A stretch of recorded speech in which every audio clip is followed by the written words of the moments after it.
Okay, start here. Wednesday, November 4th.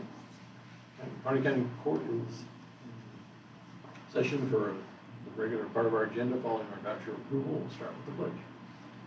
I pledge allegiance to the flag of the United States of America and to the republic for which it stands, one nation, under God, indivisible, with liberty and justice for all.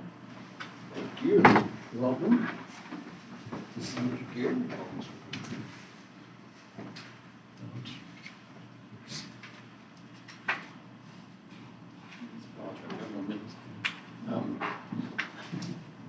Minutes we are tabling until next meeting due to a hectic election schedule for the clerk. They are not ready. We'll have them on the next agenda. Opportunity for public comment. Open the phone lines since we're still going under COVID rules and trying to limit participation. Problem. We haven't had anybody call. Welcome to AT&T's teleconference service. Please enter your access code, followed by the pound sign. To join the conference as the host, press star. Otherwise, press pound. Please enter your host password, followed by the pound sign. There are 2 participants on the call, including you. You are joining your conference as the host. For a menu of available commands, press star pound. Good morning. This is Harney County Court. Who do we have on the line? Morning, Pete. This is Jeff Rose up to BLM. Hi, Jeff. How are you? Good. How you guys doing today? Good. You just calling in to listen? Yes, I am. Okay. We'll move on down the agenda then. Thanks for calling in. Old business. Nothing on the agenda, but I got thinking the presentation we had from Andrea 2 weeks ago, we probably need to discuss that. If you want to make any type of donation to that. So, well, let's move that later in the meeting so we can go over, I guess, but somewhere we can talk about that. So the first item on the agenda under new business is Chris Senior, and staff from Cemetery Care, program update. Yeah, good morning. Hey Jeff, good to hear you on the phone. Anyway, so thanks for having us. And as you guys know, you have a contract with Cemetery Care where your community mental health program.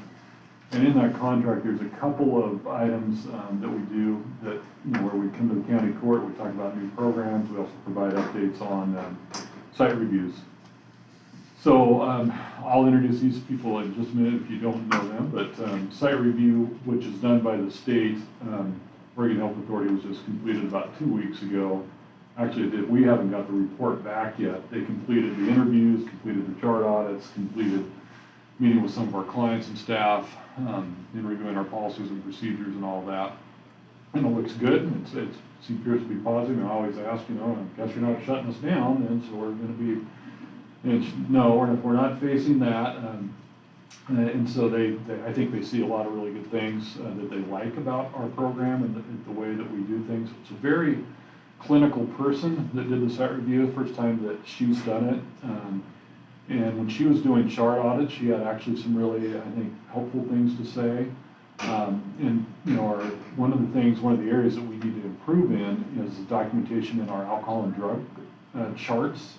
And she had some good feedback there. I think that will be helpful to us. It wasn't anything serious, but it was like, hey, this is how you can document that better. And I think that was good feedback. So we'll get the report back, she thought, in the next 30 days sometime. And we'll review that and respond to anything that we need to correct that's in that report that they give us. So now, which kind of leads into our next part where I'll introduce some people here. When we looked at our alcohol and drug documentation, number one, and looked at our programming, we recently made a change, and this is Jason Sanchez, and he is the new addictions supervisor as of Monday. And so we haven't had an addiction supervisor in several years because It all was under Kathy Stauffer. And I think we have enough going on with some of the new programming and some of the things, documentation and that we are going to be working on, that the supervisor made a lot of sense, and Kathy and I talked about it for a long time. And Jason has worked his way up through our program and programs for many years now, and so passed a couple credentialing exams and got certified as an alcohol and drug counselor 2. There's a 1, 2, 3. There might be a 4. I don't know. There's 3. Okay, right. And so, he's done very well about doing that. And so it's nice to have him take some responsibility in that part. And so he'll talk a little bit about the day program. And then Amy Dobson's been our dietitian, nutrition, wellness supervisor for 1 year, I guess it is. Yeah. And so, really, they're here because some of their parts overlap a little bit. Our wellness and nutrition is something we've really been trying to add to our behavioral health services, because the people we work with are frequently terrible in their nutrition and wellness. They have lots of medical, physical health conditions, dietary concerns, just because mental health, behavioral health, addictions really impacts that. So Amy's responsible for the wellness program and what we do and how that integrates with the mental health and behavioral health counseling that they're getting as well. So she'll talk a little bit about that. So that's their introduction, and I have to put Jason up first, and he's just gonna tell you a little bit about what's been going on, and then you guys can ask questions. Okay. Spoons right here. I'm gonna hand that to you guys and have you pass that around, one for each. I gotta stand over here. I need a little room when I talk. So what we've done with Symmetry Care is we've looked at the way that we conducted our addictions treatment services, and we were looking at the level of care for each client that's been through our door, and we realized that honestly we weren't providing the clients with enough treatment to have them be successful. So I sat down and I looked through the ASAM. And ASAM is the American Society of Addiction Medicine. It's really the Bible for addictions counselors to kind of place people at level of care. And I looked at all the different levels of care that they had. And I looked through and seen which ones we did not have at Symmetry Care and which ones we did and what needed to be changed. And we revamped that. And now Symmetry Care offers every level of care except for a residential level of care and a detox program where somebody has to go to a detox program for opioid use disorder. So prior to October 12th, Symmetry Care only offered really up to a level 1, and it goes up to a level 2.5 on your continuum sheet there. Most addictions clients were assessed at level 2.1 or higher, meaning we weren't providing that level of care for the people that they needed. Addictions program, again, has been revamped, and now we're actually taking referrals for medical assisted treatment program, meaning that people that are struggling with alcohol use disorder, opioid use disorder, that needs some kind of medical assistance to help them with the withdrawals, we now provide that through Ashley Vander Dawson. I think it begins next week. We're using Dr. Shandy Gary right now. So with the treatment, we've developed a lot of programming, and if you look at this sheet here, this is the actual treatment schedule for our clients that come in, and this is really designed not only as a clinician but from personal experience. I'm also in recovery, and when I went through many different treatment centers throughout my life, I was able to sit down and look and say, okay, what would have worked for me when I was in treatment, and what would have helped, and what can I do to help these people here. So starting off every day, they come in, Deanna Thrall cooks them breakfast, they get a meal in the morning, and they sit down, we give them all schedules, they write out their schedule, they do a mindfulness exercise, whether it be deep breathing or just thinking about your day and planning your week out. We do some criminal and addictive thinking classes, some process groups, Monday and Friday, where, hey, what happened through the weekend? Did you have any triggers?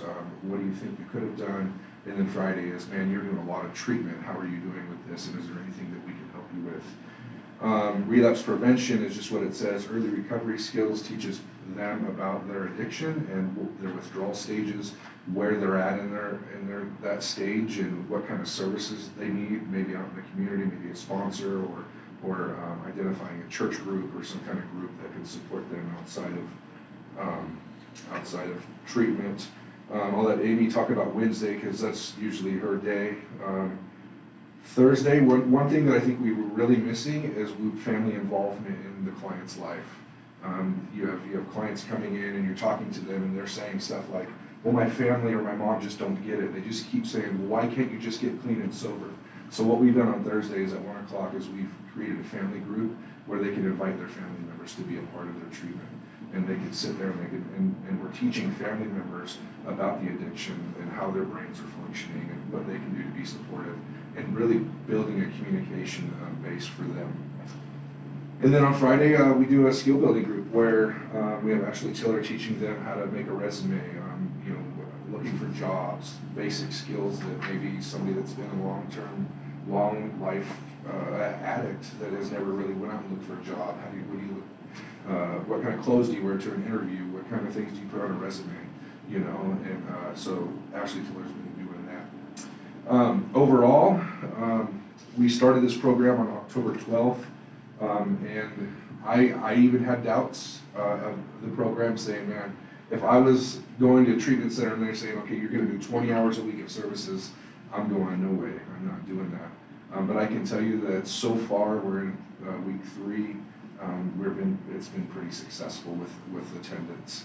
And I don't know, I think we had close to 600 services in the last 3 weeks that where clients were coming in and attending to groups. And I'm telling you, the people that I would have thought never would have agreed to something like this has been our biggest supporters of the program, have been there the most. So I don't know if you need any more information, but I can take questions if you have any. They can pick and choose? So what happens is when you come in for an assessment, and this sheet kind of explains the level of care, this one right here. So, and depending on the information gathered, and what we're looking for in an assessment is age of first use, we're looking at what type of substances you use, how you use those substances, what kind of consequences you've had with those substances, and we're looking at just overall if it's affected your life in any way, and not only just the drugs itself, but also the behaviors that you have, because somebody can say, well, I've been clean for a month, but they still have some addictive thoughts and some of those behaviors. So we place those people at a level of care. So the way that it works is a 2.5 is 20 hours a week. Now, if somebody comes in at a 2.1, they meet around 9 to 11 hours a week, which then we would pull up the schedule and say, hey, this is what I recommend that you take. What do you think would be good for you? And they pick what sessions will work best for them, and then and so forth. Level 1 is 9 hours. 0.5 is really just some information. It's maybe a teenager that got in trouble and maybe struggles with marijuana or maybe a little alcohol use, where we could just have some kind of interventions, early intervention stuff with them. Is this the kind of stuff that drug court would refer them to? Where do those intersect? Good question. So I used to do the drug court with our county here, and when I stepped into this kind of role, I moved out, and we have another clinician doing that now. So we get referrals from all different agencies. Probation department, we get referrals from circuit court, DA's office, where when somebody gets sentenced, they go to your treatment at Symmetry Care or wherever you would like. Child welfare is another big referral agency for us. And then we have a couple, I would say maybe 5% of people just come in and say, hey, I'm struggling with an addiction. So, and it's really based on, so treatment court is a little different than, say, a probation referral, because treatment court says, hey, you're going to be in treatment for a year and a half, and you're going to actually start at this level. And then it steps down over the years. So, but it's really individualized. A person gets referred, it doesn't matter where they're referred from, or if they walk in, it's really that assessment, that comprehensive assessment, that is going to determine what level of care or how many services they get.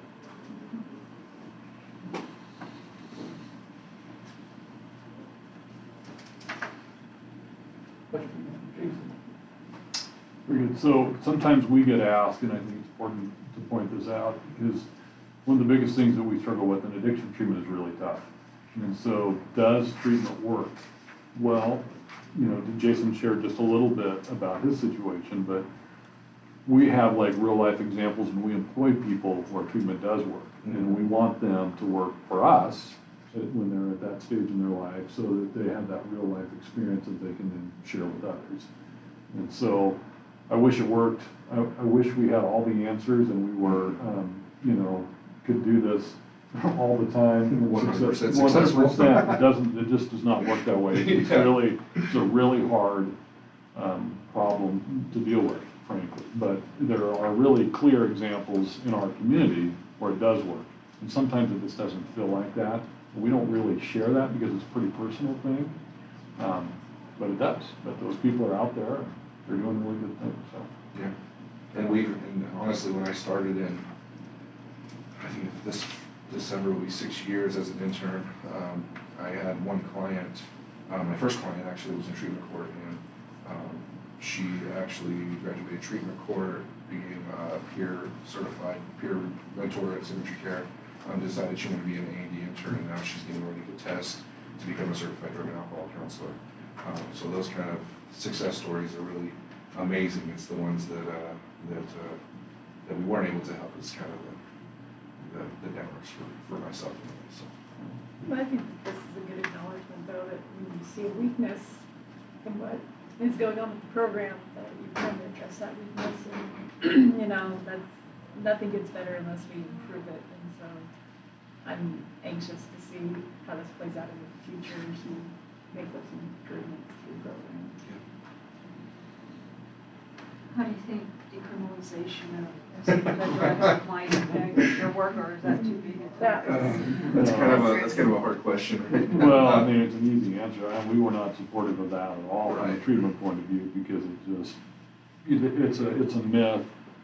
The fact of the matter is a lot of people come in through the legal system. They're not really excited about it. But if you can engage them just because they got probation over their head, after some amount of time, then it becomes real and they can move on. When they don't have that, it's hard to even get them to first base. So And even if with a mandated person, even if they come to treatment and they act like that they don't want to be there, they're still getting something out of that treatment. So eventually, I know that's what it was for me, eventually later on, you're going to remember those interventions and those things that you had. You go, man, maybe I am thinking a little stupid right now, or man, this is a really bad choice. And what it does is it creates a think before you act type of a behavior. Even if they continue to use drugs and alcohol, they're still thinking about it. And I truly believe that 100% of people that are dealing with drugs and alcohol as an addict want to get clean and sober. You just have to get to that person that wants to get clean. And if they're mandated, you're getting some resilience. You're talking to that person that doesn't want to get clean, but over enough of interventions, I think that they do have that shift. Without a mandate, I think in the state of Oregon right now, drug addicts are throwing their hats and getting really excited about what's going to happen in our state. So. Well, it sounds really good, this work that you're doing and how you've laid out some of these schedules. I think the goal is to remove every barrier that they could think of to where they actually have to think about, okay, there's nothing that I can make an excuse about. Thank you. I'm not going to stand with I talk with my hands, that's why. Again, I'm Amy Dawson, I'm the wellness coordinator in Symmetry Care. I've only been there about a year. It's a new position that started with me. So we're hoping to integrate a lot of wellness activities into our treatment so that we can make the person whole and whole wellness. So on Wednesdays through treatment court, we do kind of a wellness Wednesday. And so I do a class, I provide a healthy lunch. We talk about ways that they can cook themselves, how to add more nutrients, dense food into what they're eating instead of fast food or processed foods. because you kind of are what you eat, right? So if you feel good from the inside, and then you're more capable of thinking on other aspects of your health. We also have Deanna. I have two community health workers that work with me, and Deanna usually does a food prep or a food budgeting type class, so we teach them how to get foods that are more nutrient dense with the limit of resources that they have, or where to find extra foods. And then Deanna does a variety of things. Like Jason said, it's new, so we've only been doing it a few weeks. She wanted to do like a Tai Chi, and that kind of got shot down. People aren't ready to really be active yet. So she has done some budgeting. She's done some, what was the mapping that she did last week? She's just a lot of overall wellness type activities. Oh, the 8-dimensional wellness stuff, or? Yeah, she's working more on the 8-dimensional wellness. I don't know. Pretty soon you might see them out there running. I doubt it. Well, she's doing the stuff at the ranch too, to bring some of the food from the ranch in too. Yeah, I'll get to that in a second. So, you always do that to me. I didn't know where you were going. So we have started to open up a lot of our wellness programs to the community. And so I do a diabetes prevention program that encourages weight loss and reduced risk of type 2 diabetes, which is huge in our country right now, along with obesity. We recently started a teen girl empowerment group called ULO Girl, and it's every Friday at Bella Java. We have 6 participants so far. We just hope that builds over time. It is an open group, so we have seen a big increase in the teenage population enrolling in our services since COVID started. So we thought that would be a good way to bring them all together. We also do some diabetes management, chronic condition management, chronic pain management, and a bariatric support group over there. They're all open to the public. They're offered a variety of times throughout the year, and so we'd like to be able to advertise those when we do have classes coming up. What Chris was talking about is I recently got a $50,000 grant from EOCCO. And with that grant, we are remodeling our kitchen to put in home economic stations so that we can use that as a platform to teach our clients not only nutrition but cooking skills. We've partnered with the health department and also with OSU Extension for their resources on food preservation, also with WIC clients and the VeggieRx program. And building on top of that, we have a ranch out of town, and we've got greenhouses and gardens. And Deanna's going to be taking on a project this year to have an amazing garden, which we hope to use in those classes in our new kitchen. And we've had a lot of talks around doing a farmer's market on Friday mornings as well, so that our clients can come up and get the fresh produce that we are encouraging them to have at a good price. So we're really excited about getting our kitchen going, and it should be done hopefully by the end of the year. How many work? It's just going to have 2 workstations. We've got actually a really good size kitchen, so we're going to have 2 workstations on one end, and then we'll have extra space if we have a overflow of participants. Did I miss anything? No. Any questions? Curiosity, so if someone needs to be detoxed, what do they do? Pendleton frequently, Eastern Oregon Alcoholism Foundation, They have one in Redmond, but it's Redmond. such a need over there that it's 3 weeks to try to get somebody in, and by that time they're back to drinking. We have them all over the state, but the one we usually use is in Pendleton.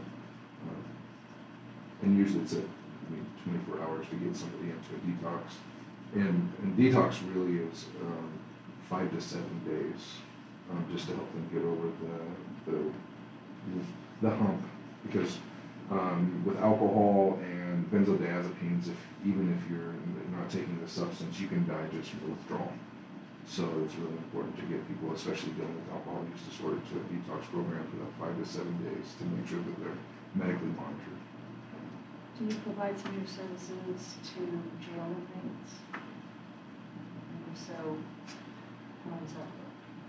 Well, Or do they some, yeah, it's kind of hard because they're incarcerated, but I was just on the phone with the jail before we came over here. So, like Ashley Vander Dawson is doing some prescribing for people, and we kind of assess them and kind of, yeah, crisis work. And we've been in there as an addictions professionals, just volunteering like maybe 1 hour a week as a group. This was pre-COVID, of course, to inmates that would like to be a part of that. The jail's asking if we could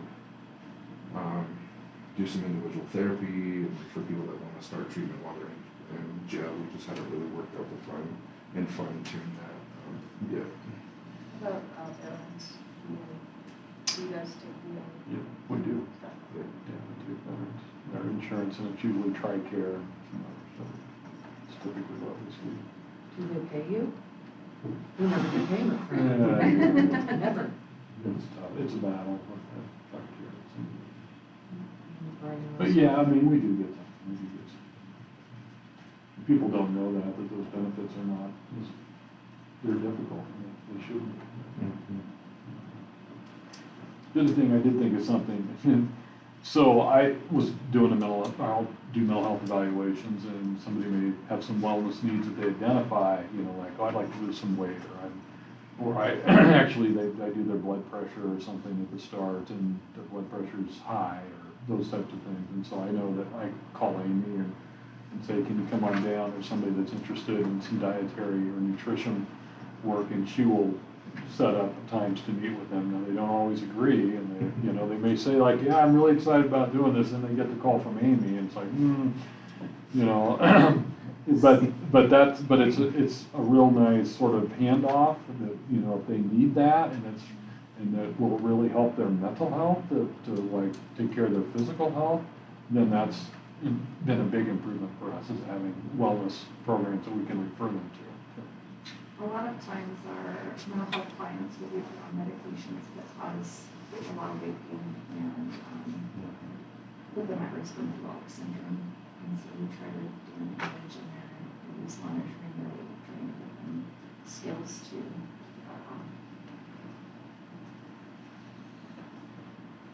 Sounds like something I could benefit from.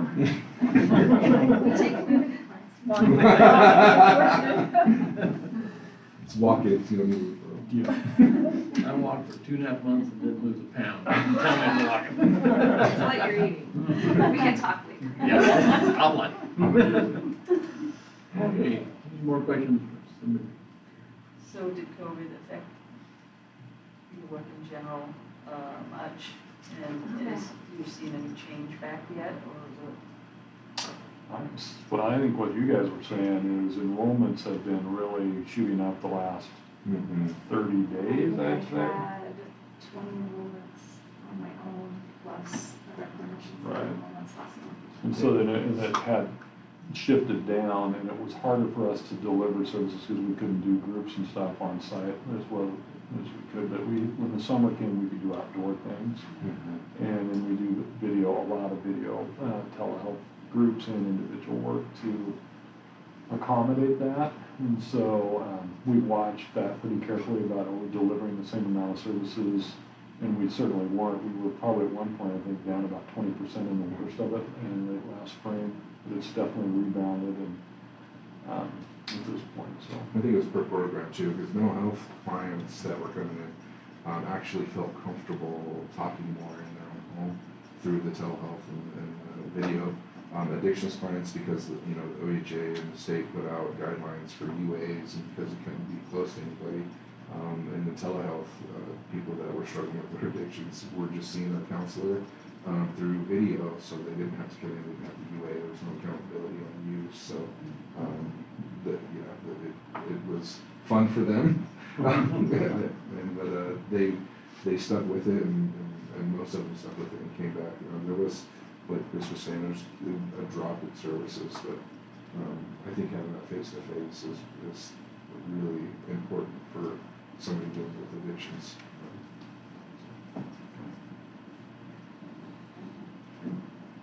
Thank you for the update. All right. Appreciate it. Come back anytime. Okay. We'll invite you back.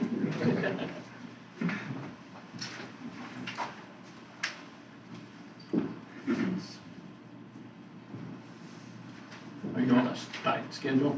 Want to go or are you? Marky kind of, she has patience to stay. Let's go ahead. Maybe that she doesn't want to, but she'd probably rather be here. Well, we're going to jump on down there. We had it scheduled for 11, but let's get her done Oh, you there. have it scheduled for 11? Yeah, but that's fine. It's almost 10:15. You told me 10:30, so we're all messed up. Hey, it's 10:30. Perfect. So Marky is in charge of our quality assurance program. On the phone, this is a hospice update, Jeff. So I track areas that the agency could possibly, I think I gave you one, commit. Please, thank you. So, I'm gonna skip order. So, what I do is I do audits every month on all of our services, our orders, make sure everything's in line. If something's not, we notice a trend of it, we put it into a PDSA, plan, do, service, act. It's like this one, ensure social work is following plan of care. We were having trouble with, we had an order for it, but didn't specify how many times a week social work was going in. So what I did is, we just literally wrote it out, you know, social work's gonna let the RN know how many times a week they're going in, and they're gonna stick to that. If it changes for some reason, they're gonna let the RN know to get an order to sign for the doc. So I do all of that tracking, so we've got social work, and making sure the correct orders are all signed and in their charts. So whenever we get to this one, we've been doing for a while, but we're at that point where we're thinking of possibly getting rid of it and moving on to something else. So it's just kind of depends on how the agency and everything is doing overall, on whether or not we get rid of things. Not really get rid of things, but retire it, so to speak, and I still track it, but not on the forms. So I've got several of them here. These ones I'm giving you guys are the ones that we are currently tracking. These were things that we needed improvement on between home health and hospice.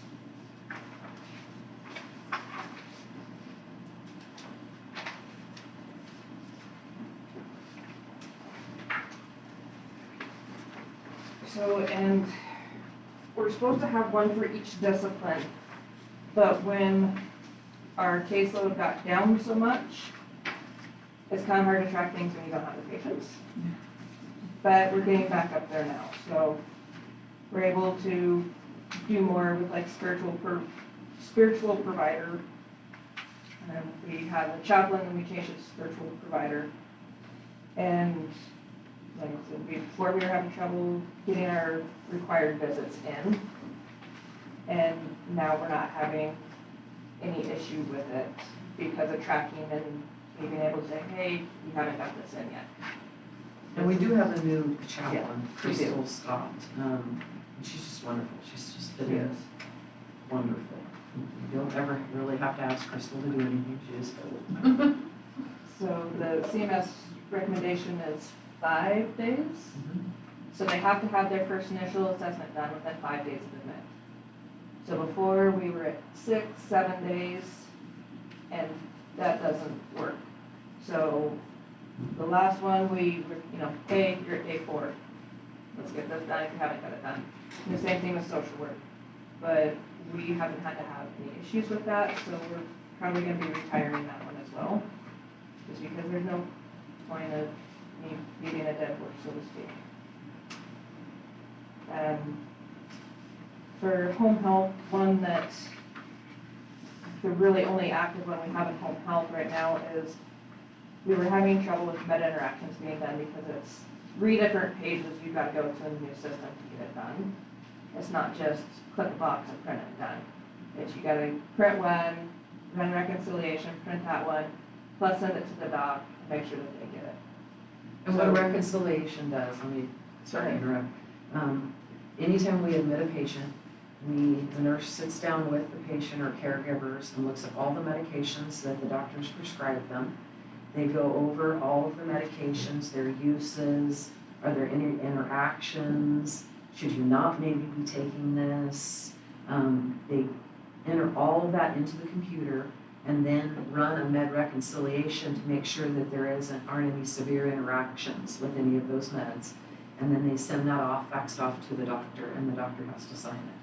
Because some patients go to different providers. They don't just go to their PCP.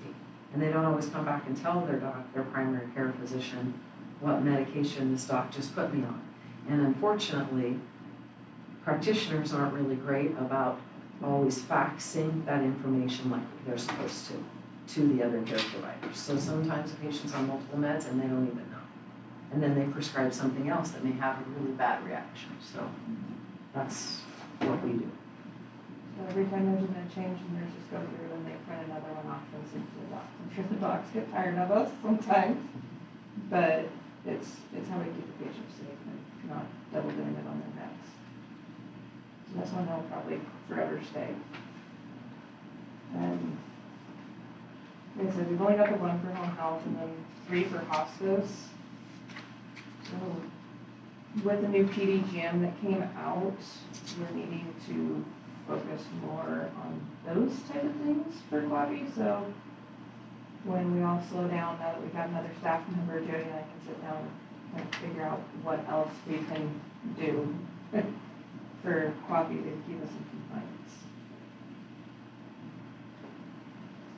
So new staff member plus 1 staff member back. Yes. We were in for 2 months, really short-handed. Very. Kudos. Beth was Hanging out in there. with injuries, for 5 weeks. And COVID doesn't help, you know. But Marky's been doing a wonderful job. On that note, I'm going to kind of go to this stuff. So she has been doing a lot of our kind of promotions, advertising. I've really had her work on, we've been slow, well, when COVID started, we were just overloaded with patients because people weren't wanting to go into the hospital and the clinics, and physical therapy weren't seeing patients in the clinic.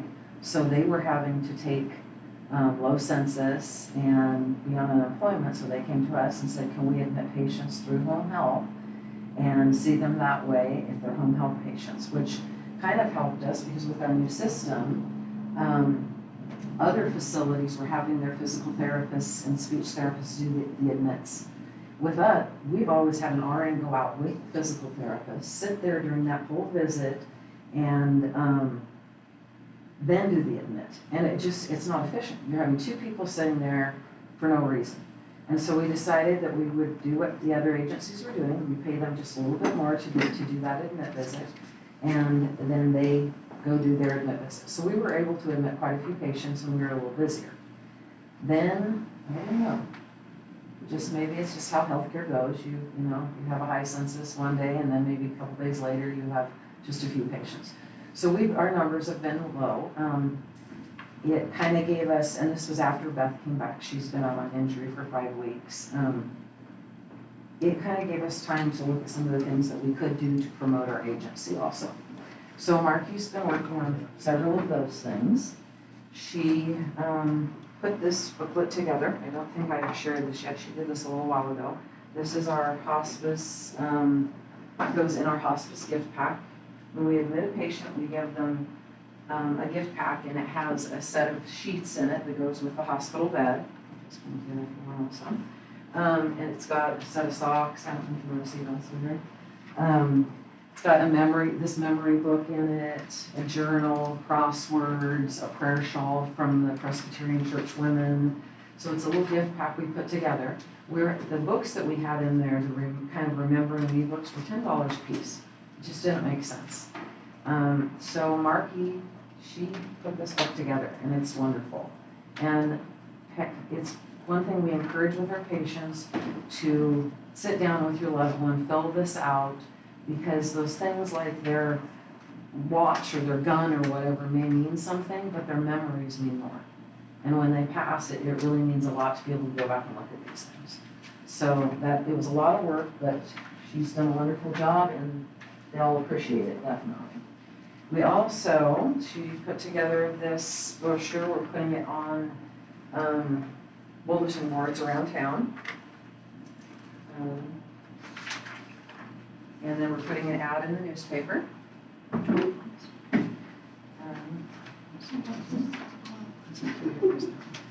And then I contacted the different care providers in town, facilities, and asked if we can put a brochure in their buildings. You know, we provide a little folder for it, but, so Marky came up with that. That's the view out my front window, so.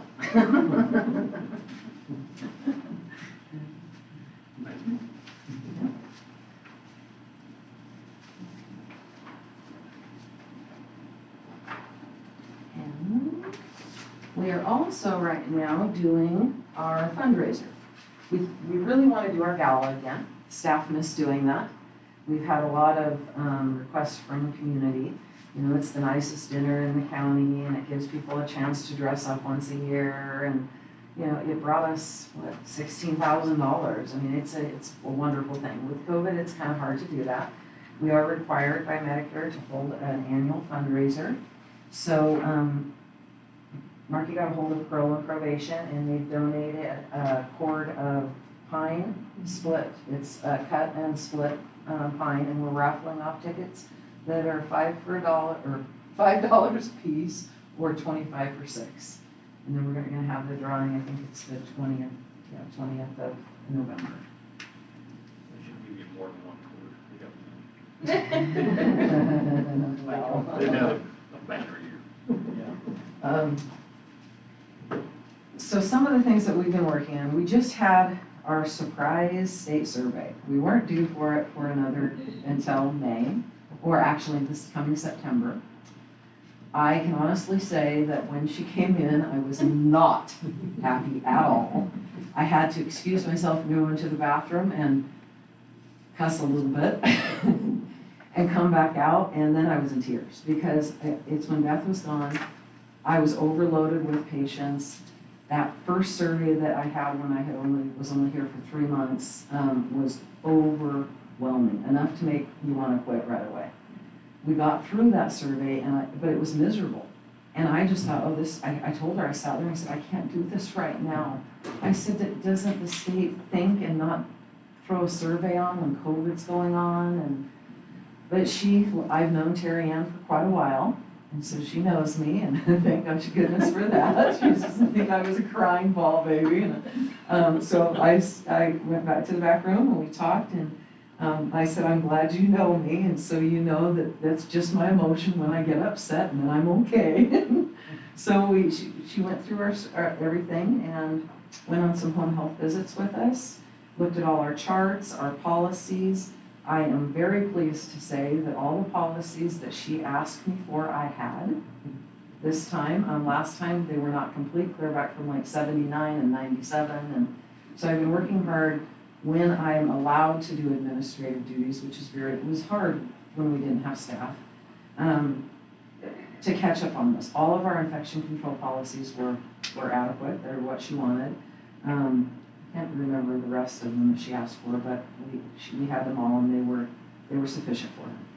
We did get one deficiency, and what they consider a deficiency is if you just need to improve on something. They write it up, they tell you have 10 days to at least give them a plan of how you're going to correct it, but you have 60 days to implement that. And home health, our deficiency was in infection control. One of the home health visits that she went on, I will say it wasn't mine, the nurse did not put down a protective barrier when they put their medical bag down. I didn't even think about educating my staff about that, because it's just something, I'm obsessive compulsive, and so it's just something that I would always do. I would never go into somebody's house and never sit down unless I had a barrier, a patient's home, under my butt, or under my bag or anything like that. I just wouldn't do it because my bag goes from home to home. So, and then also when that nurse had used the stethoscope, they put it back around their neck instead of sanitizing and wiping it off right away. Now, granted, the tubing never touches the patient, it's just the valves, so, but it was still a deficiency. So what I did is, to correct it, I went back and I looked at the policy, I talked to Partners in Care, and I got their bag technique policy. I corrected and updated ours to reflect any current infection control procedures. Our COVID policy was up to date before she even got there, and the procedure to handle any COVID patient, which isn't going to change from what we normally do. We wear a mask and gloves and gown, and we do all those things. We screen our patient. The clinical staff, all clinical staff had to watch the bag technique video and participate in an open question and answer session to discuss the video and the required home visit infection control procedures. That will be reviewed annually. The new employee will review the policy and the video during any new employees during the orientation period. And then we will properly sanitize and dispose all stethoscopes, blood pressure cuffs, anything that's non-disposable prior to putting them back in the bag. And this, I had to say what I would do to evaluate this, how I would follow up on this. And so I included that in their the employee's annual competency. And that was sufficient for her, and we were good to go. On hospice, the deficiency was that I did not have annual evaluations completed. I had my annual competencies, but I did not have all of the annual evaluations completed. So I have been working on that, and now that we've just hired an LPN, which her name is Rachel Gifford. She's worked in Portland and Hermiston, and she's doing really well. She's catching on quick and passionate, and so that's worked well, and I can do now more of my administrative duties. We're going to start our mobile foot clinic. And I don't know when it's going to start because we're working on the policies, the procedures, some of those things. This foot clinic is going to be extremely beneficial for diabetic patients in our community.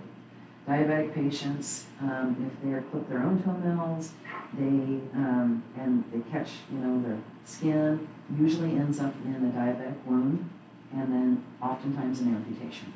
Because diabetic wounds don't heal. They don't have good circulation of their capillaries, and that's why they have amputations.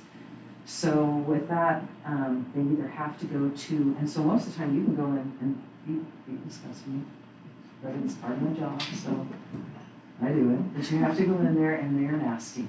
And we have paid $1,500 for this big fancy Dremel. No place else in town has anything like it. You would have to go over to Bend or to a podiatrist to get it done. The RN can do diabetics feet for their scope of practice. The CNA can do non-diabetic feet. We would charge $35 cash. We don't bill insurance. We wouldn't bill insurance for that. That's how Blue Mountain does their program, and they have 400 patients, so on a rotating 6-week basis. I've already had the Aspens approach me about, they have like 30 clients that need their toenails done, would be willing to do that, and I told her, so she's going to talk to Ryan about that. So it's just going to be a very beneficial program. We do have a couple of nurses that have said, oh yeah, I'll do it. It wasn't me. It wasn't me, but I will if I have to. So anyway, they watched all the required foot care videos. They'll have to do updates on that. We've also, one thing we're really excited about, and I hope it goes further than this, we're looking at offering the CNA class. And we've talked to Pete about it, and he started it with sending us an email who to get a hold of. Matt has been very interested in it, and so he's doing the legwork for it. He's already contacted TDCC, COCC, and Eastern Oregon Distance Learning to see what they can do to implement the program. The problem is sometimes they don't get back to you, and we found that Central Oregon, they just put up a lot of barriers it's almost like they'd rather have people go there, you know, it's more, it must be more money for them, there's just, he's not getting the response from them that he would have liked. So he's looking at a few other places, we're not giving up on it, it'd be extremely beneficial to people in the community. It's an easy, good way to get into healthcare. And it's a lot of times a stepping stone into becoming an LPN, an RN, a nurse practitioner, nurse anesthetist, you know, it's the stepping stone for that. And when I started, you paid $500, you went and took a class for 6 weeks, and you got your CNA, and you could work in a hospital. Then they, probably 10 years into my career, they decided, oh, it's a money thing, now we're gonna say that CNAs can't put oxygen on people, they can't do blood sugars anymore, they can't do this and this and this unless they go back and get a CNA 2. So hospitals decided, well, we're not gonna hire CNA 1s anymore because they can't do all the things CNA 2s can. And that class was so much more. So it's become a money game, and it's an obstacle for people that can't afford, you know, $2,000, isn't it like a $2,000 class for a CNA 2? It's really expensive for them. So we're seeing what we can do, hopefully, to encourage some young people that maybe aren't sure if they want to go off to college. It's a good certificate program, and it would be beneficial for the community, so. No, I'm wondering if Dollars for Scholars, or whatever the proper name is now, and some of the Exactly where I was scholarships, going, you know, Lions too. I mean, They could apply. wonderful. I mean, I know that some of the scholarships almost don't get awarded or whatever, and this is, if people want to take it, and that's the issue. I would love to see a partnership there. I would talk to Lions too, so Okay. mostly outside of the normal high school. Yeah, Kiwanis Some of too. those programs will only work to 4-year.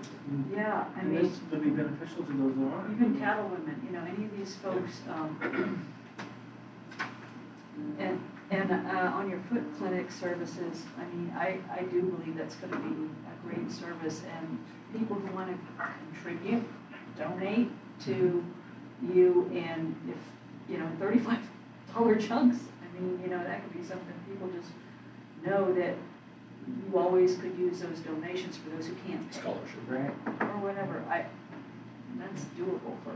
Well, it's one of the, we want it, you know, we have the idea of the wound clinic, foot clinic, ear clinic, and then the injection clinic. It's not something we're giving up on. COVID slowed down a lot of these things. It's not like we can just have patients come. We were gonna use a couple of the rooms at public health. That's not, you know, they're screening people, they're limiting entry, so it's not feasible right now. But the mobile clinic is. And the mobile clinic doesn't require a $1,500 or $2,000 chair to do. It's a foot bath, and we have the foot journal, and we have all the sanitization equipment for it. And so we're ready to go with that, except for, you know, fine tuning policies, procedures, and making sure we're complying with whatever regulations we need to. It's such a needed service too. It's great. And we won't be doing any ear tests. And I think that's it. Awesome. I had a question on this. Are we only, we're not going more than 60 miles out? Oh, yeah, I forgot that was on there. So, with the survey, so when I first started, I went to a conference, and one of the speakers was talking about the 60-mile radius, and I was sitting there with the director, Barb Hansen, her and I are very good friends of hospice, and we become friends through my association with Home Health and Hospice, but she's sitting at the table with me, and so is Deborah from Partners in Care, and I looked over at her and I said, there's a rule about a 60-mile radius, and I was dumb sometimes about things, and she said, no. And I said, well, Barb, is there? And she goes, no, there isn't. Well, there actually is. There is a 60-mile radius. We have been violating that from the start. But Good. they have ignored it because it's not like we're Partners in Care and we have hundreds of patients that we're going out and seeing in the county. So we've kind of, I guess, just done it anyway. As long as we don't have a lot of them, she said that they're not paying attention to it. The Terrian said they're going to start. So now we have to say that with a 60-mile radius, I have to apply for a waiver. so that we can go past that 60 miles. And she said that we should get it. We're the only agency in the county, so but for right now, we have to put that because that's the rule, so. So we have a satellite office at French That's what I was thinking too. Where do you want your satellite office to be? We have had to turn people down and it's very unfortunate, a family that lives right past Riverside or, maybe right past, Wagon Tire or something that's not in Harney County. Maybe their ranch is in Harney County, but their physical residence is in another county. And we do see that. We have to turn them down. Their physical residence has to be in Harney County for us to bill that, to have whatever code it is. Otherwise, that county has to have it. And a lot of times they end up without services because even though we will refer them to another agency, that agency doesn't want to drive that far, so they just won't. We go above and beyond, I think, what a lot of agencies do for the residents of Harney County because, we don't purposely break any rules. I didn't know we were breaking the rule, but I'm almost kind of glad that we were because that's what we're Harney County and we should serve everybody if we can. You could do all back here. Would we be allowed to contract like with that other agency? Where they bill for it and do it as a contract? No, it's Malheur County. They have They to, have to be the yep, ones to do it. yep. I think that's it. Awesome. Good job. Thank you so much. Long, hard summer for you. Thank you guys Hanging in there. for sticking with us and doing what you do. I'll give you back these. I'm sure these are Yes. expensive. Yes. They're very, very nice. They're beautiful, Wonderful. that's awesome. Very well These done. are awesome. I think that is just really cool. Thank you. So if Matt needs These are very good. help or a push or contact with TVs, let me know. Okay. If they're dragging their foot, everyone sounded like they were so excited about it. Mhm. I'll push. Yeah, and he's really excited, and we've got Peggy, Phyllis's partner, who's very excited about teaching the class, so.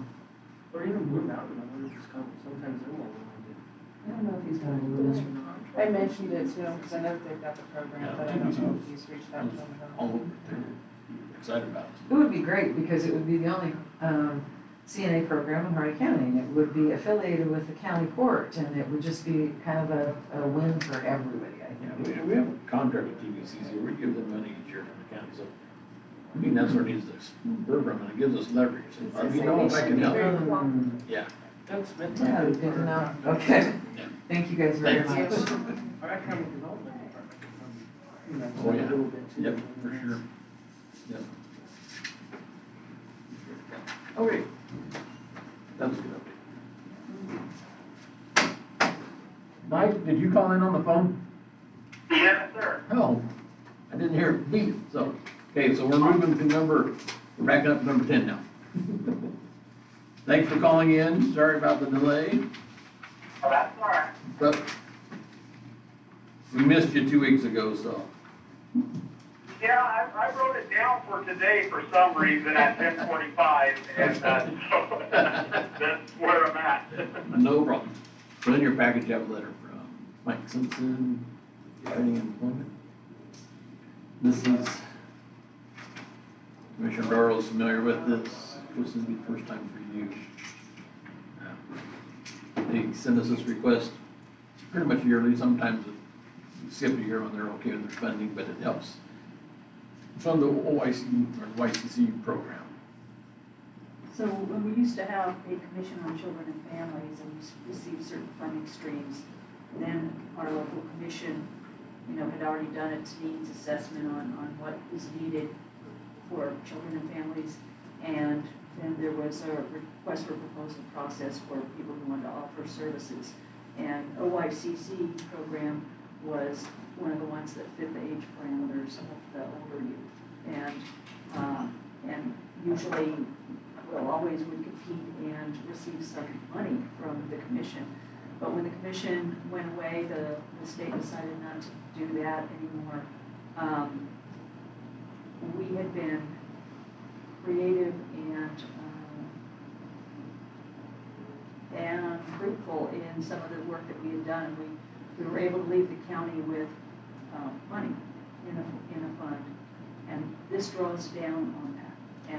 And it's a really good program. They really do need the money. Of course, one day it might not be there, but Mike is aware of that. I'm familiar with Mike and his good work he does with these youth. So this is pretty much his annual ask for it, but we still have to decide to support it. So I would encourage supporting it. Mike, What- Yeah. did you What want is to tell us? some of the programs or highlights you had from last year you can share with us? So this, last year I served a total of 16 youth, and that's the summer program and the school year program. Currently, right now, this year, summer of 2020, we served 10 youth. We actually ran that program without OYCC funding this summer due to COVID. And a lot of our grant money from OYCC is on video poker games. And so when COVID hit, they shut video poker down. And so we did scrape together some funds to run a summer program. It was very successful. It was 8 full weeks for the youth. We got a lot accomplished. And then currently now on my school year program, I'm serving 7 youth. And I have more apps. But so OYCC funding, we were supposed to get a $20,000 grant for the school year program. And due to the lack of funds in the video poker lottery slot, they've moved that down to $18,000, and they're still working on trying to get them out the door. They haven't got 100% yet, but I would say we're right about 98%. And working with Doug Denning, which is the director of OYCC. So, yeah, I mean, we're training and employment, and the U.S. Forest Service is just doing their best just to keep this thing going without a hiccup. And so this year, the 12.5 is going to come in very, very handy just because of the shortfall we had through the summer. And it's not much of a shortfall, but it does hit our bottom line on the school year program.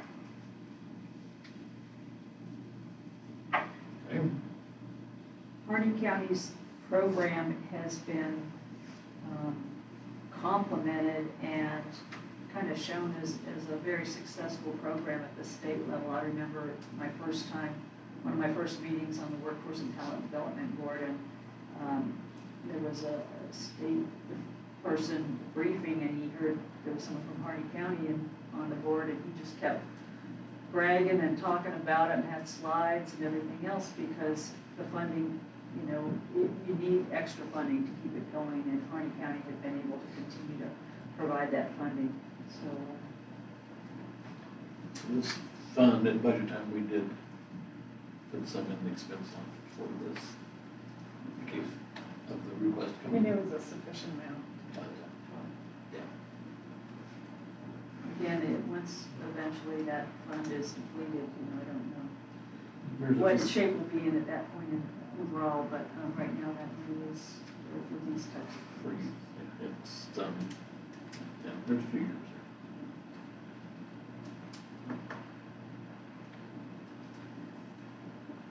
Anything else you'd like to add, Mike? Well, it's kind of hard because I'm traveling, and so I'm sitting on the side of the road right now, and I don't have what I need. But just like Patty was saying, the program in Harney County has been used at a state level for examples of a bar none, one of the best programs in the state of Oregon. When it comes to teaching work ethic, when it comes to working with youth, and the success that you get out of the program in Harney County. I don't have the percentage, but I know within the 90 percentile of kids, because we don't just teach them work ethic, we teach them how to write resumes, we teach them how to look for work, we teach them, all them skills that they really need. And so I think we're at 94% of success of the kids that have been involved in the program, either finding jobs right out of the program, right after they graduate high school. One gentleman this year that I worked with, he actually has just passed his contractor's license, and he is a local contractor now in Pawnee County. And he's 18 years old, but he had this dream, and I helped push him to that dream. He got enrolled in TVCC, and he passed it. And he was just so excited. And he's a smart kid. He just needed a couple doors to, be helped open for him. Got another gentleman. This year, he joined the volunteer fire department, and he wants to do structure fire for a living. And so next year, hopefully with COVID, we'll get this lifted to where everybody can go back to normal. And he is actually going to go to school for structure fire. And so he's already kind of involved with college, and I believe it's out of Eugene, that is just fire and fire stuff. So there's a lot of success with the kids that are involved with the program. There's a lot of doors that get open. There's a lot of training that they go through, and to help them find these jobs or to follow these career paths that they so badly want. We have other programs there that'll help them. We have the WIOA youth program there for in-school, out-of-school youth. And so when we're looking and working with kids that want to go to school, we'll get them involved in some of these other programs. And that helps pay for the schooling too. And so it's a win-win for these kids, especially if they have future college or, and they want to do something, whether it be a contractor or a firefighter or we have we got a couple kids there in Harney County now. I guess I shouldn't call them kids because it was like 8 years ago when they worked for me. They're actually range cons for the BLM. And so that's kind of the success of it. Now, are all the kids a success? No, I can't say that. But we are at, I believe the number is 94% of the kids that we work with in Harney County are successful afterwards.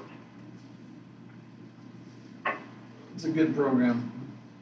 For years, we always hear about no one wants to work or knows how to work. This is definitely a place where they're taught how to work and be responsible and show up. And again, like I said, not 100% successful, but it's the best thing we got going on there, in my opinion. Well, I don't know if you need a motion, but I would move to appropriate this money as requested by Training and Employment Consortium for the OYCC, since it is budgeted and intended for them. Would we need a motion? Yeah. Okay, I'll second that. Moved and seconded to approve the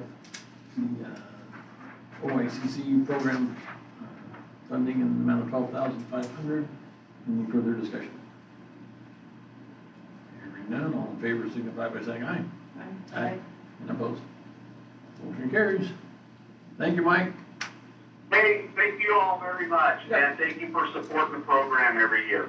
Not a problem. Thank you, thank you. Drive careful. Have a good day. Okay, goodbye. All right, Bobby Joe, you've been sitting here for. Couple of budget issues. So on your first agenda, I noticed there were 4, and we only have 3. I pulled one, and it had to do with the $30,000 grant that Dad got for the key locks. We put it into his budget and election costs, but I got to thinking, that's a capital outlay. So we need to go back and I didn't want to bother Dad yesterday, so I just pulled it from the agenda. And so I sit down and talk, and so we got to figure it out. So if you're wondering why it went from 4 to 3, that's why he'll come back. Makes sense. Okay. First one, 2024. This is the 66,000 in public health. Okay.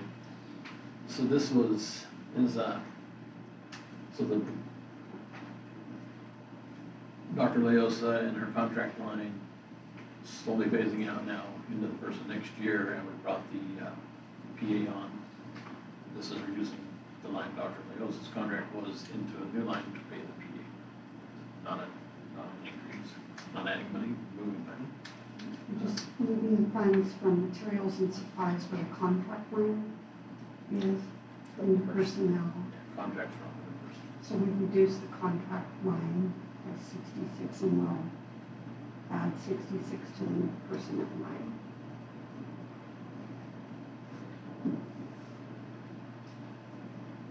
Let me just ask, is there any reason to keep it as a contract line for some reason? I don't know. Well, so the contract line will leave enough in there that we forecast Dr. Leo's in a good job. Okay. And then next year we will budget that line. But somebody that's working for us as an employee, it's under personnel services. It's not on I it's a just didn't know if contract. there was some reason to make it to keep it a contract over time or not. I just didn't know if there was ups and Kind downs of in depends on the personnel. individual, if they're gonna be an employee of the county or a contractor. We're better off to have contracts in some ways, than we're not looking at There is some. insurance and PERS and all the things that involve conflict. So, then it's again, it's kind of this Sometimes case it's by limited case. what you can do by contract Yeah. too, so.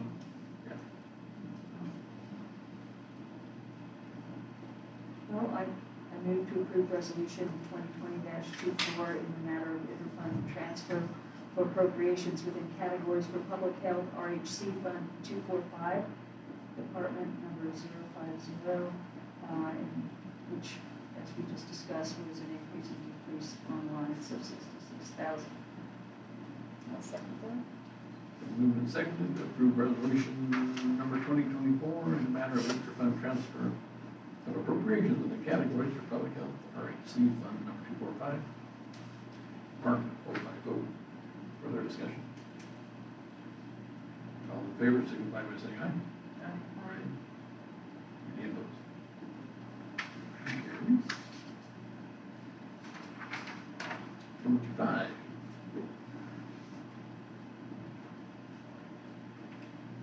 Mine aren't numbers. I don't know if it's. This is weird. the weed. Okay. I'll let you. All right.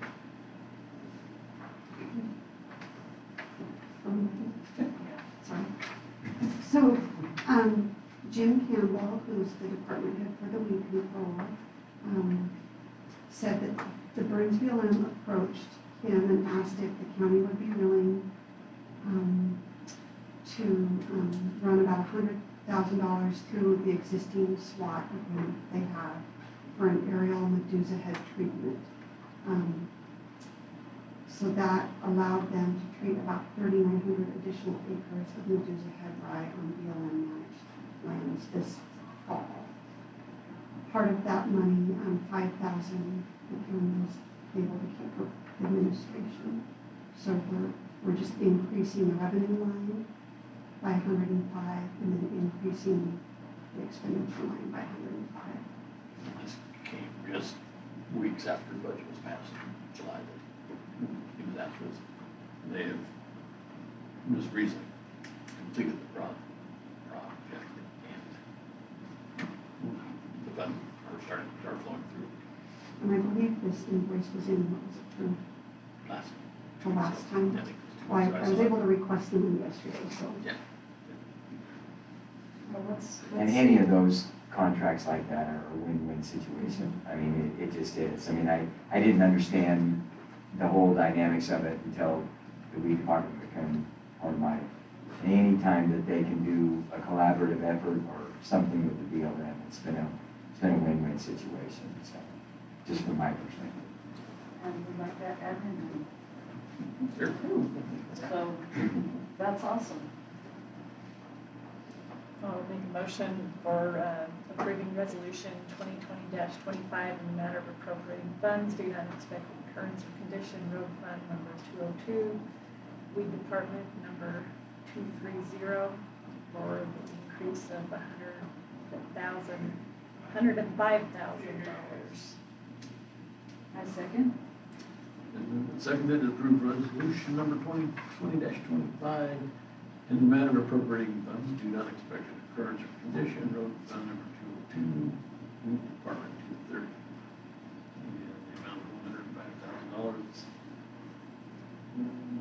discussion? All in favor, signify by saying aye. Aye. Any opposed? Motion carries. Thanks, Jeff. No problem. We really appreciate you guys being able to step up and do that for us. I think they're glad to. All right. Last resolution, 26, the clerk's HR department. So, in our personnel services, we, because of our reconfiguration, so to speak, there was some monies appropriated in the human resources finance department of 10,000 for a finance clerk, and that finance clerk is now under It's now under Dave's office. So it's just making the budget look cleaner, so we're moving that 10 from human resources to the clerk. Still within general fund, just. Still within general fund, still within personnel services, but it just, next year when we're doing the budget, everything should hopefully line up and we won't. What is the HE? It should be HR, actually. And I'm not. what does it have to do for the public health RHC? Which is in the whereas. Oh, my gosh. I think this It one must needs have a little been cut- tweaking. it must have been cut and pasted, didn't it? Let's see. Yeah, it sure does. Well, Didn't notice it when I was scanning this last night, but I well, noticed neither it did I. now. I mean, I typed it up. So, we'll, It just goes, we proof and still miss it. We can come back to this if you think you Or can. you fix can, it today. we can correct, I mean, just correct the language and if you want to go ahead and adopt it, then we can kind of and then I can print a new one and it'll be signed. correct. If that's easier, it just gets. So how would that whereas read, the third whereas? Appropriate budget for Harney County clerk. Harney County, yeah, appropriated budgets for Harney County clerk and what's Deanna's department? Human Finance, resources. Yeah. Yeah, because it's HR up here. Yes, That the was these are like correct. it reads up there, yeah. Yeah. So can we still approve it with the amended changes? So it would read something like appropriated budgets for Harney County clerk and HR. Mhm. And then change the HR down here. My apologies, I was trying to get 4 of them out in a day. Believe you me, I know how you can do this and not catch it.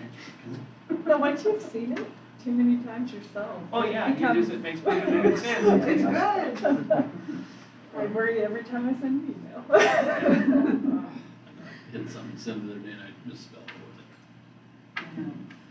So you get in a hurry and that's what happens. I was on Zoom, I left one for another meeting, I said, leaving for another meeting, I spelled meeting, M-E-T-I-N-G, right when I hit it, saying it.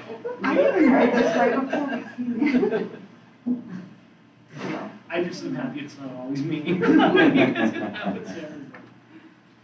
Well, I would move that we approve resolution 2020-26 in the matter of interfund transfer of appropriations within categories for general fund number 101, clerk department number 003, and HR department number 020, as with the changes that we've discussed, knowing that they would be made prior to the signature.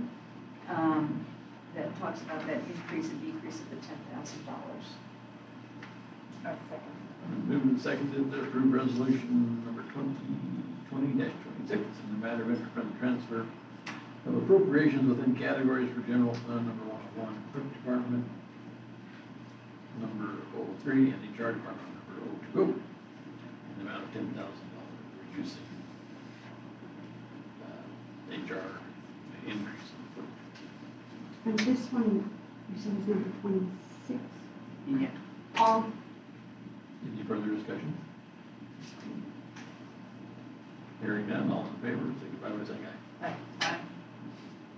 I'll fix the typo and resend it to Carrie. We'll be around all day.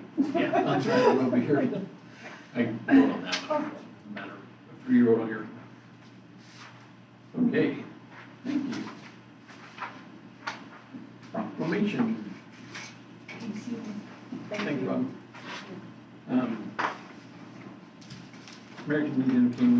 Monday, and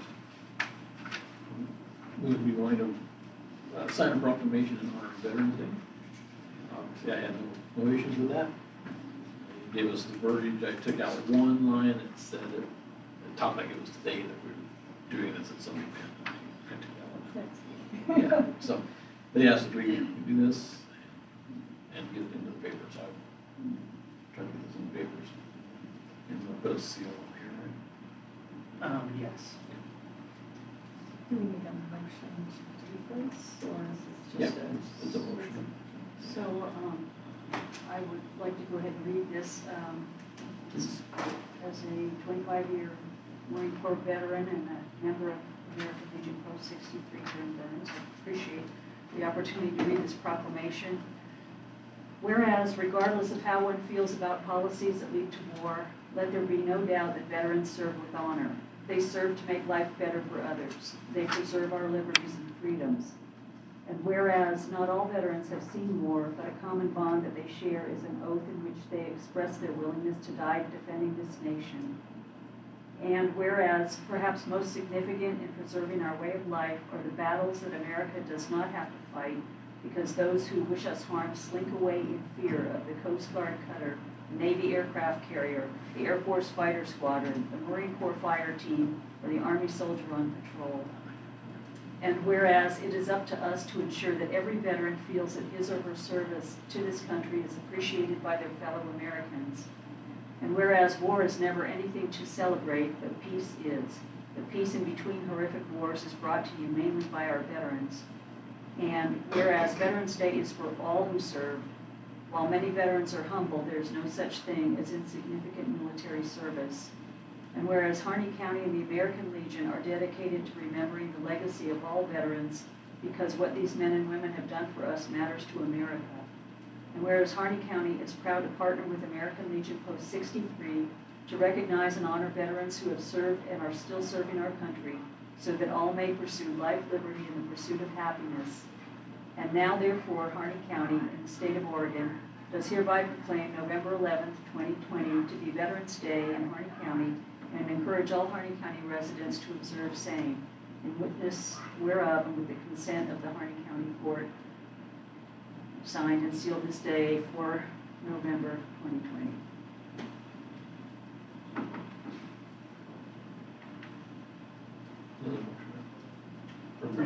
Yeah, and make a motion to approve proclamation in honor of Veterans Day, November 11th, 2020. Second that. Further discussion? Very nice. Yeah. All in favor, signify by saying aye. Aye. I will, just want to let you guys know, I worked with the American Legion to serve as my collection team last night for elections to pick up ballots in Hines, Crane, and New Jersey. And so normally we have the sheriff's office do that, but we've had circumstances when sometimes they get pulled away. And so I thought, if I can't trust the American Legion, who can I trust? So they came up with 6 veterans that were proud to come in. I deputized them as special deputy county clerks, provided them with credentials and sent them on their routes to pick up ballots last night, and they served us proudly. I'm going to, generally we would pay our pickup people if we had that, so I'm going to agree to pay the American Legion for what that would cost, and they asked if we would provide that to their Veterans Assistance Fund. And so I said, whichever you guys would like us to send to, so they would be like veterans. I said, absolutely. So when we pay the bills for the election, then we'll be something to cover that concerns for us. So I was very happy to have them do that, and I will absolutely do it again. That's They a good serve job. proudly. They operate on a shoestring. They hold monthly yard sales to finance the good work they do. Yeah, And, very proud of them.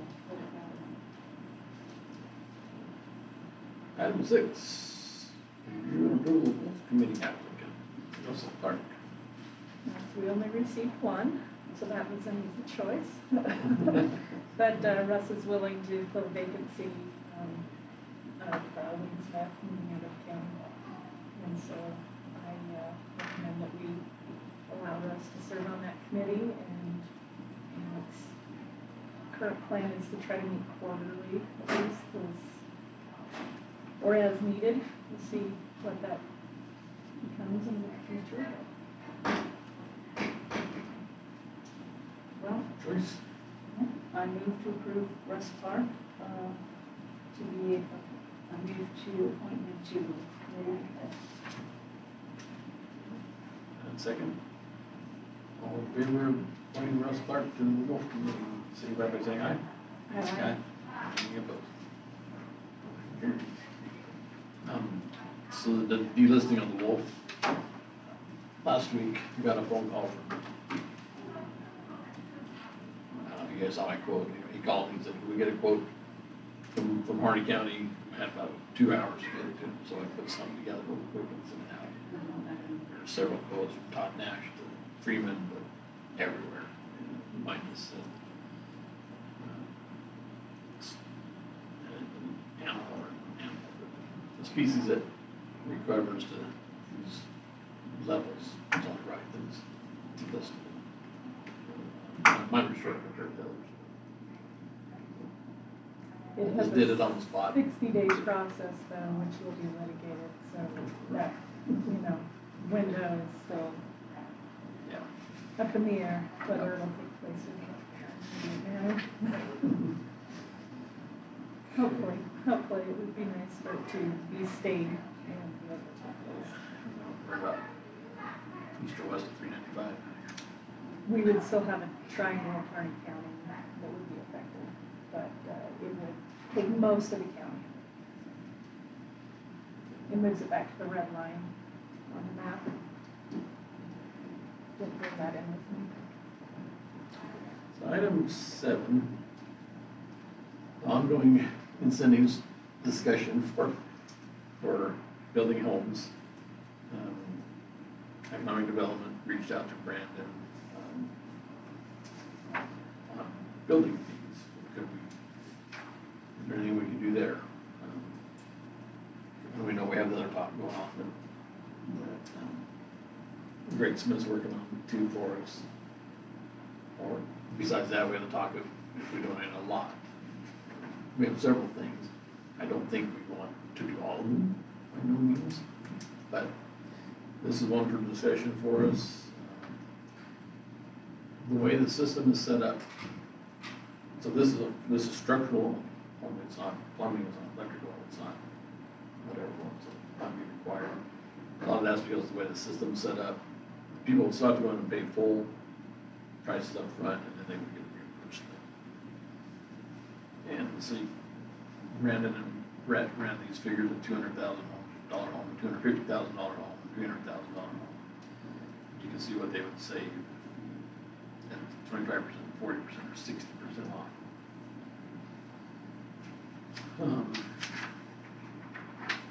I attached the page that Denise had sent out because it shows what Burns and Hines are offering, where they're talking about waiving sewer hookups and how much they would be throwing in. I just got to do that in comparison.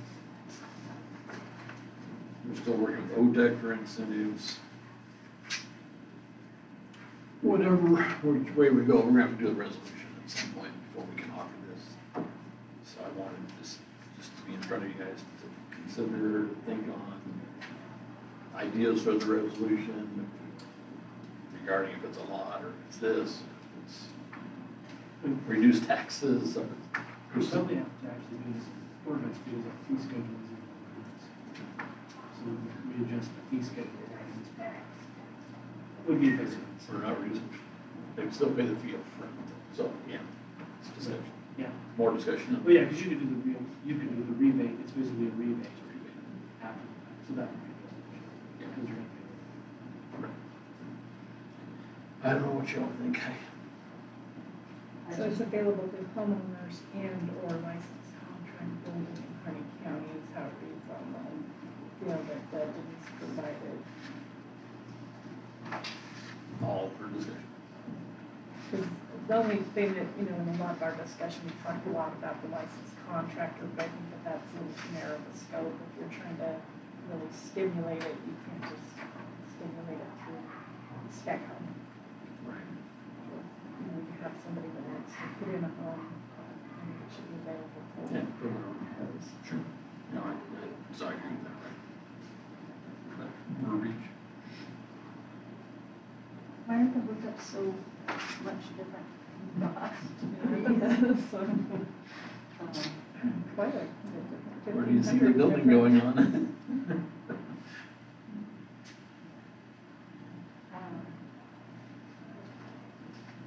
See, Heinz put a date on there, and I don't know if they're good or not.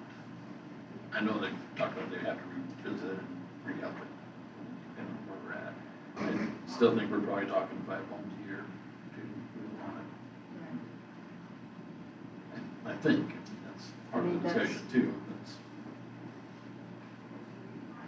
is it the first 5 homes of the year, is it the calendar year, is it our budget year?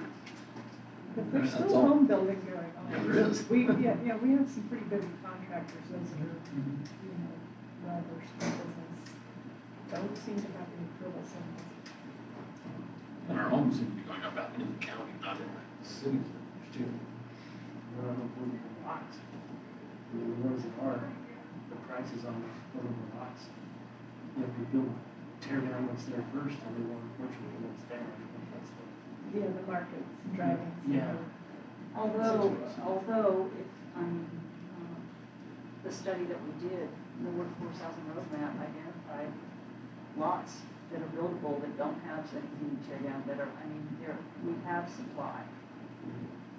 I think they're just priced out. I think that's the problem. We have 2 lots over here west of the hospital together down. It's not grand. It might be grand. I think it's cool. We have 2 together, and actually Bryce owns the one next to it, it's an empty lot. Those 2 lots side by side, so it'd be a nice, there's one builder somewhat interested possibly in those to do either a duplex or a 2-family house or something. I think they're both on the roll $8,000. No. Nobody's come to me and talked to me or asked for them. But they're Yes. just a lot size, like one's a lot. Well, And they're pretty small. They're pretty narrow. And we weren't thinking about this being something that goes on in perpetuity. This is to get some, Stimulate them. help our housing situation, our health of our housing market, allow that ability of there to be a variety of different levels of homes. And I saw that Greg Smith had sent an email that included Kim Travis and Courtney Crowell. But I don't know if they heard back, just to let them know that we are, we're trying to work on this stuff. What can the state, Oregon Housing and Community Services do to help us? And usually they wouldn't do anything because that's not what they do. They do affordable housing, and they don't usually get creative in helping counties that have different needs, but maybe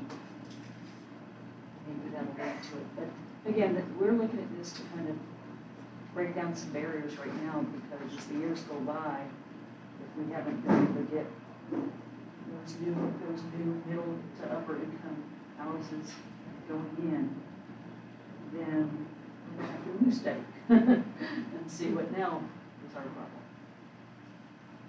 And it would really help our quality of life to be able to attract the professionals and the mid-level administrators and other people that we need to keep our quality of life in our schools and our, other jobs top-notch, keep their kids' families and everything going, to have some appropriate housing available.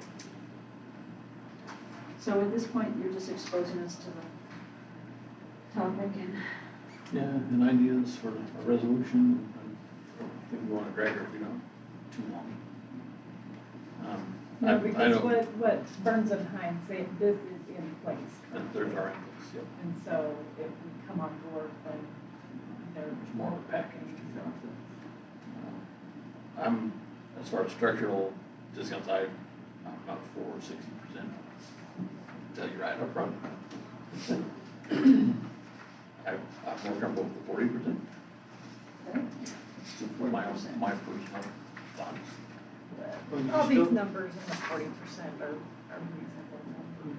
You still have to pay for the program. That's right. Yeah. You have to keep that in mind. Still got- yeah. If we didn't have to pay 90% of our commercial fees to the state of Oregon, it'd be a whole different discussion. That's a tough part of that department.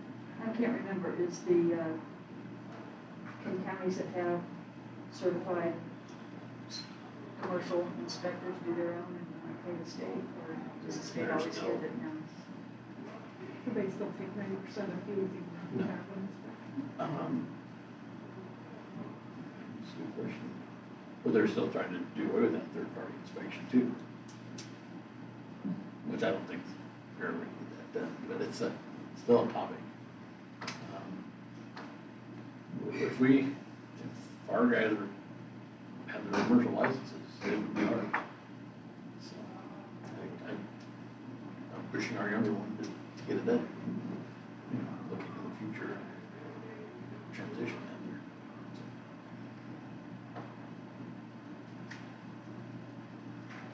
But I know you guys in agreement, we don't want to do this plus give a lot. No, hopefully if you were able to have enough of these discounts, it might make it a lot more affordable, and then you can decide where to put.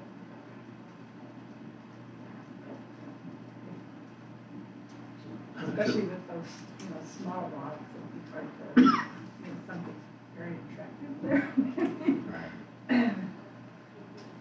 I think scale at least. It'd be nice to have some sort of like duplex that close to the hospital. That's an ideal situation for some practitioners. Is it on that slope or like the ground's kind of? No, I think it's down. Is it on the flat? It's on flat. So I'm sure it's not one over from there. Maybe we should pull it up on that.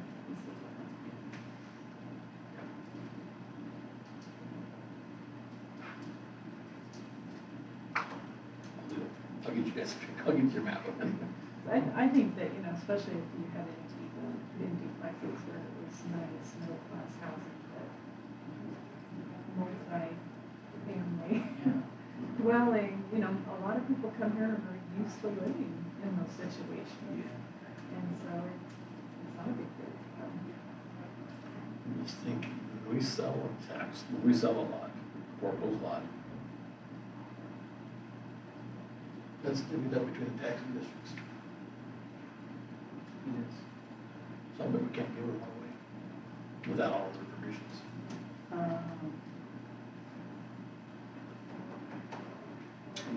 But if we couldn't give it away, but we could at least sell it and then get it on the market. Right. Because it's probably not something that comes up, with the real estate sites, those aren't.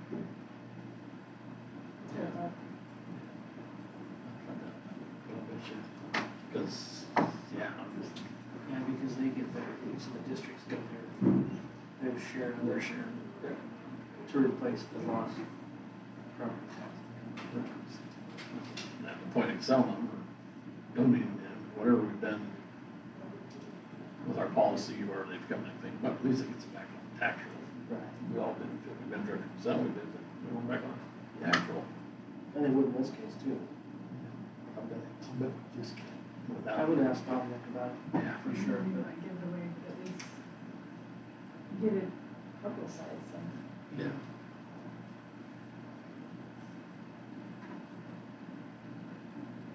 So.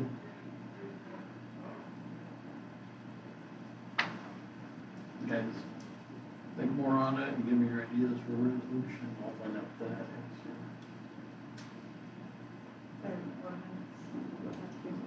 I think the resolution, I think you're right, because we're really just discussing the rebate, because they're gonna pay that product. So I think just a resolution stating what the rebate amount would be. And for what period, for that matter, Longer County might have something since they do something. See what they Talk to Adam. City of Ontario, Malheur County. but I can tell you about that. And you probably did the same thing though. Okay. Here. Yes, sir. Okay. So bring that back to you. If you think of anything else, let me know. Water use request.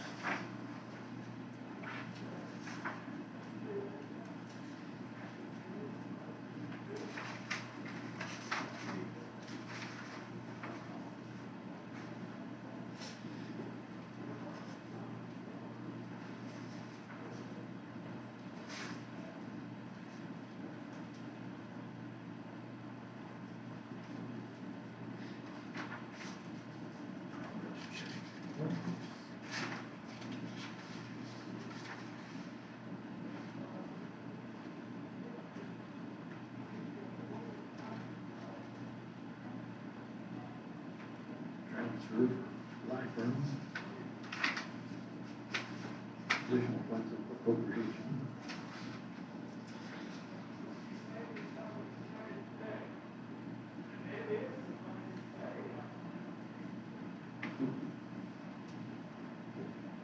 Is that right? Can't tell. Sounds like rain. It did sound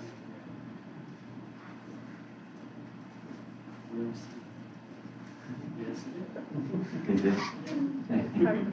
I missed that one.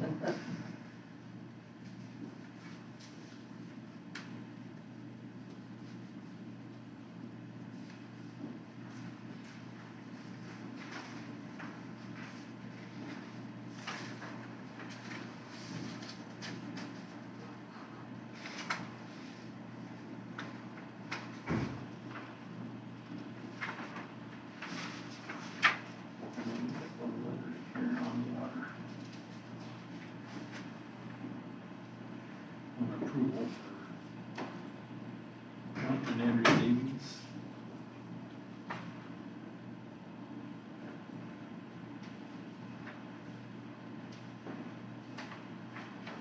And we are getting this letter because And they, I'm not sure, when, actually it was mailed to us, I think this is for information. Just showing us the final order approving a change in road appropriation approved by the Water Resources. that there's a deadline. You have a deadline. Yes, they do. Particular attention. Yep. If you're not with that timeframe, it will be lost. Okay.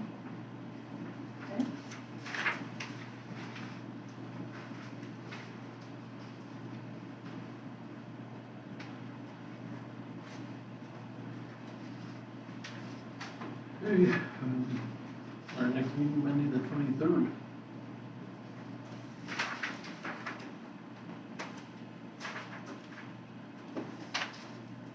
We'll be at AOC annual conference, all sitting behind our computer screens Well, and, for 3 days. I think they said in the agenda? Yeah, did you get it? Yeah, I got registered. So are Why we does supposed it to read For off each one day, so it shows what's going on each day. Yes. So, And then do we need to register for which concurrent sessions or not? I haven't Or- seen you on that yet. we registered for the Overall. event, but then do we need to go in and register now that it's on Zoom? It didn't look like it to me, just an initial registration, just so that they know. Okay. Well, that's where you said there was different sessions, I didn't know if we needed to go. Do I haven't something seen anything particular. further that tells us. I've seen, I just got one thing, shows time and what the topic is, Right. but that's all. Because Deanna was asking me about an HR one, if I didn't see it. So that's why I got to look at more. It's already changed, they've added to the original. Perfect example where you would really miss out on networking.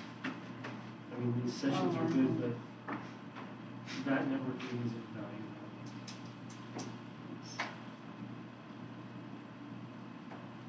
Jeff, did you stay with us? I'm still here, Pete. All right. You're still awake, Jeff. Good job. Thanks. You're the first one in months that's hung on with us all the way through. I'll have to be honest, I multitask just a little bit. That's what I do too. All right. Did you have any comments? I appreciate, the ability to just listen in and I do, again, thanks for the help with the weed stuff that, it got us out of the jam this week, or this year. We're able to get some more chemical in the ground, so thanks a lot. Yep, no problem. I know Jim enjoyed it, was happy to do it. And he always says the more the merrier, we can get it done. Yeah, I think that's kind of the purpose of the whole thing we set up, so that was a good deal. All right, well, with that, meeting adjourned. See you at 1:15 for a work session on FEMA flood mapping of the county map.